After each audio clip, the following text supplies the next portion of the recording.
Welcome back to my channel. If this is your first time here, please click the subscribe button so that you can get notifications for all the content and videos that I'm doing on this channel.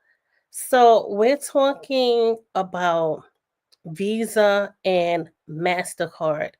So if you own any debit card or credit card, you know that Visa and Mastercard logos are the ones that you typically will see on most of your credit cards. And so what that means is you can use those cards, those credit cards, anywhere that a logo for your card is shown.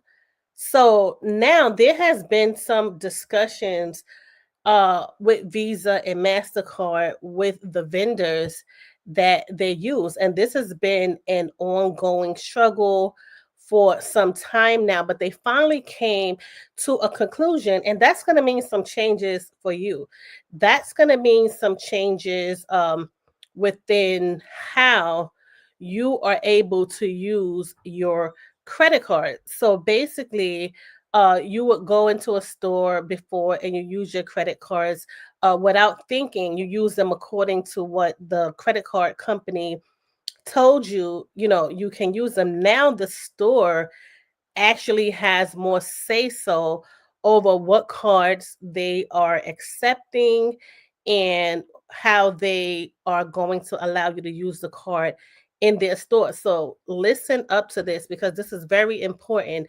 And if you don't understand it, or you don't, get the information, you're probably going to wind up spending a card in a way that you really don't want to. So let's take a look and listen to this.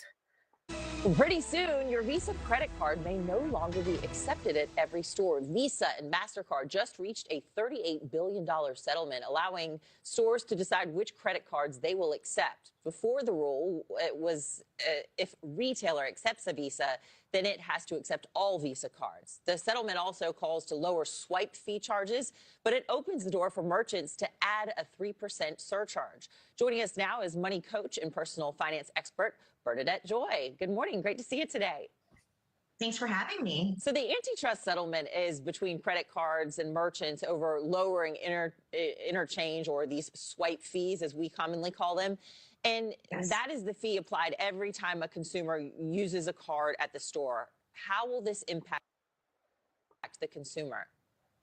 Yes, so consumers are often used to going to the store and not having to think about what it costs the merchant that you are shopping at to actually process that fee. And so with this settlement, this makes checkout a little bit more complicated in that merchants can now say, hey, we can charge you a surcharge for using a credit card. And not only that, you may end up having to pay different surcharges depending on which cards you use, because some cards cost more to process than others. Yeah, I mean, look, even if it's a very teeny tiny percentage point for families who are pinching pennies, I mean, this really could add up. Yeah.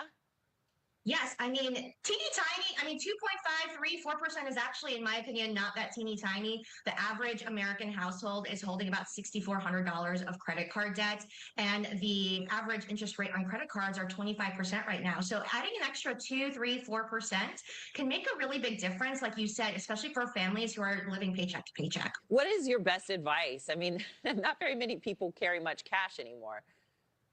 I would agree. I don't carry much cash myself. I have two credit cards myself personally. One is a more basic card and one is a more premium card.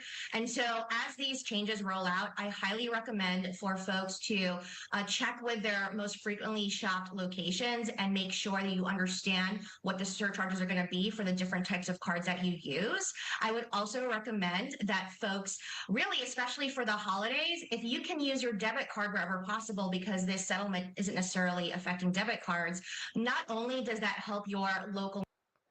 And see, this is the thing. Most people will tell you to use your credit card to make purchases because you can just pay it off and you can get certain types of rewards. But with this coming into effect, you might even be better off using your debit card because the debit card is going to take the amount that you're using, it's not going to actually take the credit plus a charge. So the credit card, you may have to really switch up how you are using your credit and debit cards because of this, because they can actually choose to put a surcharge on different cards, even if they are, let's say you have two cards that are Mastercards or two cards that are Visa cards.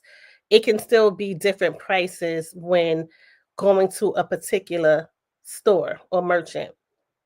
Merchants save on those fees, and likely you might be able to avoid some of these fees, but also it might help you stay on track with not overspending for the holidays. Yeah, great point. I mean, if you did carry cash and put it in an envelope or something and just carry that around and use it, you're not going to end up spending money that you don't have. And we know these credit card companies can often, they often get accused anyway of preying on young people who, probably haven't come to see somebody like you yet. Yes, and I would say that this is not all bad. It may be something that the consumers will be frustrated about, but I think over time we will sort this out like we do other things. But as a small business owner myself, I think that this is in fact helpful for merchants to be able to be more discretionary, because before they had to accept all credit cards and now they can have some choice. But I will say it's going to be a tough road for merchants as well, because they're going to have to decide between, passing on that surcharge or still continuing to eat the cost or varying those. So, it's tough for the merchants as well, but I think the consumers, we can find ways to still save money. But yeah, but I also wonder if mom and pop shops are going to start doing things, that the consumer doesn't mind doing, like Venmo or Zelle, or, there are other ways. We're out of time. Bernadette Joy, thank you so much for joining us today. Appreciate it. Yeah, that would definitely be convenient for some of the customers if the smaller stores would use those types of third party apps. But who knows? Because that may not even, they have to think about that. A lot of them don't use it because, it's just some of them can't be trusted. So I know they don't want a bunch of chargebacks or anything like that at their store and location. So think about that, because that is going into effect, and it's definitely going to affect the way you're spending. So check your statements and check your fine print and your upcoming information and correspondence, because you probably are going to see that. Or make sure you ask the store too ahead, now that you know that some of these things are going on, and ask them, did you change any of your policies? What am I being charged for this? Is it any extra fees that I should know about? Ask them, because that's the only way you're going to actually know. So let me know what you think about this. Join the conversation, and I will see you in the next video.